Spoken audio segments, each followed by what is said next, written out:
ناظرین، شیخ ابراہیم بن ادہم کا ایک شخص کے ساتھ نصیحت پر مبنی ایک مکالمہ بہت ہی معروف ہے۔ ایک شخص ابراہیم بن ادہم کے پاس حاضر ہو کر ان سے عرض کرنے لگا کہ میں نے بہت گناہ کیے ہیں، آپ سے یہ درخواست ہے کہ آپ مجھے نصیحت فرما دیں کہ آئندہ میرا نفس مجھے گناہ پر آمادہ نہ کر سکے۔ حضرت ابراہیم بن ادہم نے فرمایا کہ اگر تم 5 باتوں پر قدرت حاصل کر لو تو یہ گناہ تمہارے لیے کچھ نقصان دہ نہ ہوں گے۔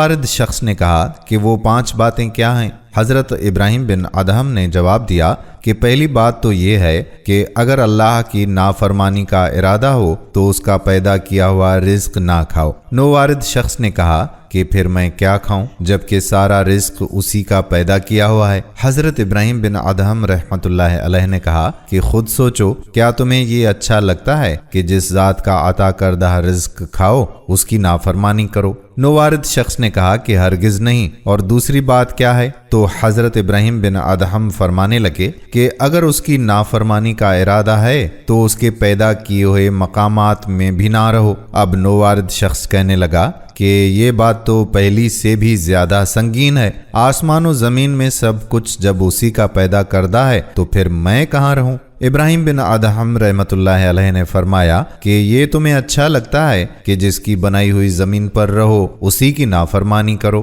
اس شخص نے کہا کہ نہیں، ہرگز نہیں۔ اور تیسری بات کیا ہے؟ تب آپ رحمت اللہ علیہ نے فرمایا کہ جب تم اس کے رزق کو کھانے اور اس کی زمین پر رہنے پر مجبور ہو تو ایسا کرو کہ کسی ایسے مقام پر جا کر گناہ کیا کرو جہاں وہ تم کو دیکھ نہ سکے۔ نووارد شخص نے کہا کہ بھلا یہ کیسے ممکن ہے کہ میں اس سے چھپ جاؤں جبکہ وہ ہر ظاہر اور پوشیدہ پر نظر رکھتا ہے؟ حضرت ابراہیم بن ادہم نے فرمایا، اے اللہ کے بندے، کیا تمہیں یہ گوارا ہے کہ تم اسی کا پیدا کیا ہوا رزق کھاؤ، اسی کی بنائی ہوئی زمین میں رہو اور پھر اسی کو دکھا کر گناہ کرو؟ نووارد شخص کہنے لگا کہ ہرگز نہیں، ہرگز نہیں۔ چوتھی بات کیا ہے؟ حضرت ابراہیم بن ادہم نے فرمایا کہ جب ملک الموت تمہاری روح قبض کرنے آئیں گے تو ان سے کہنا کہ مجھے بس اتنی سی مہلت دے دی جائے کہ میں توبہ اور کچھ نیکیاں کر لوں۔ اب اس نووارد شخص نے کہا کہ وہ ہرگز نہیں مانیں گے۔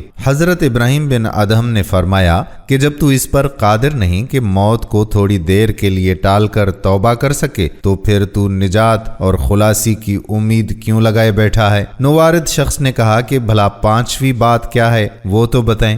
حضرت ابراہیم بن ادہم رحمۃ اللہ علیہ نے فرمایا کہ جب قیامت کے دن فرشتے تمہیں جہنم میں ڈالنے کو چلیں تو تم ان کے ساتھ مت جانا۔ نووارد شخص نے کہا کہ یہ تو ممکن ہی نہیں ہے کہ وہ مجھے چھوڑ دیں۔ حضرت ابراہیم بن ادہم نے فرمایا کہ پھر تو نجات کی امید کیسے لگائے بیٹھا ہے؟ نووارد شخص نے کہا کہ جناب ابراہیم صاحب، میں سمجھ گیا، میں اللہ سے معافی چاہتا ہوں اور اس کے حضور توبہ کرتا ہوں۔ اس کے بعد وہ شخص عبادت میں ایسا لگا کہ موت کے علاوہ کوئی دوسری چیز اس کو عبادت سے جدا نہ کر سکی۔ ناظرین، ابراہیم بن ادہم جیسی نصیحتیں کرنے والے اہل علم تو مل جائیں گے لیکن نووارد شخص جیسے منتقی لوگ نہیں ملیں گے جنہیں اپنے گناہوں پر ندامت ہو، توبہ کی فکر ہو اور انہیں احساس ہو کہ وہ اللہ کی نعمتوں کی ناشکری کر رہے ہیں، اور یہ بھی کہ اس مرض کی دوا کے لیے اہل علم کی صحبت اختیار کرنا اور ان سے سوال کرنا۔